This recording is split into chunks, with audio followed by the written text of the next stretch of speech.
King, chapter 3, verse 4. King Mesa of Moab and his people were sheep breeder.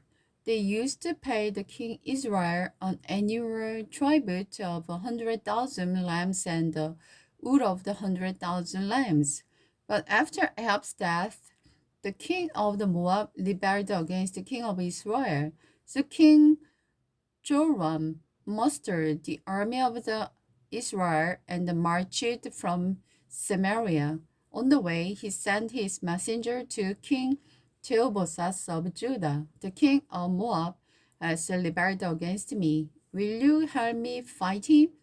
And Jehoshaphat replied, Why? Of course, you and I are brother, and my troops are yours to command. Even my horses are at your service. The Jehoshaphat asked, What route will we take? We will attack from the wilderness of Edom. Joram replied. The king of Edom and his troops joined them, and our three army traveled along a roundabout route through the wilderness for 7 days, but there was no water for the men or their pack animals. What shall we do? The king of Israel cried out. The Lord has brought the three of us here to let the king of Moab defeat us. But King Jehoshaphat of Judah asked, Is there no prophet of the Lord with us? If there is, we can ask the Lord what to do.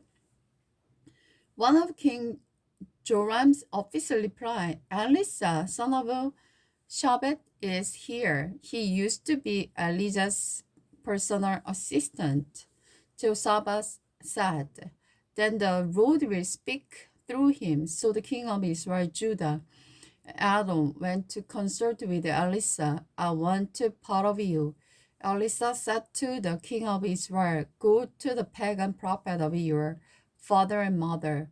But King Joram said, No, for it was the Lord who called us 3 kings here to destroy by the king of Moab. Elisha replied, As surely as the Lord Almighty lives, whom I serve, I would not bother with you except for my respect for King Jehoshaphat of Judah. Now bring me someone who can play the harp. While the harp was being played, the power of the Lord came upon Elisha, and he said, This is what the Lord said.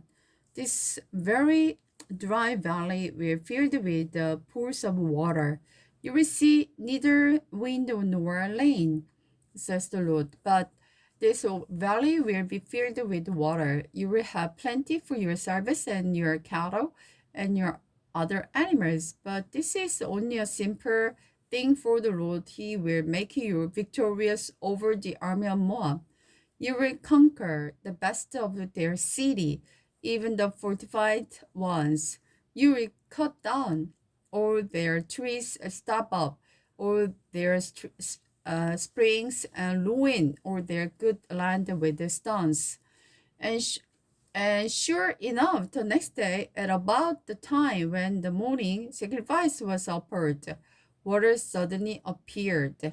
It was flowing from the direction of Edom, and soon there was water everywhere. Meanwhile, when the people of Moab heard about the 3 armies marching against them, they mobilized every man who could fight, young and old, and stationed themselves along their border.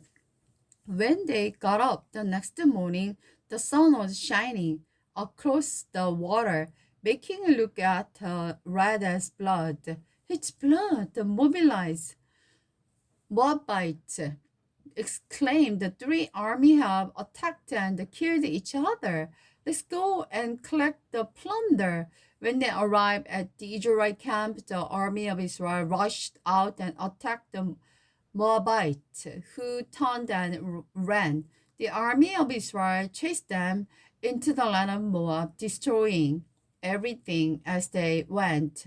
They destroyed the cities and covered their good land with the stones and stopped up the spring, cut down the good trees. Finally, only Kir-Hareses was left, but even that came upon under attack.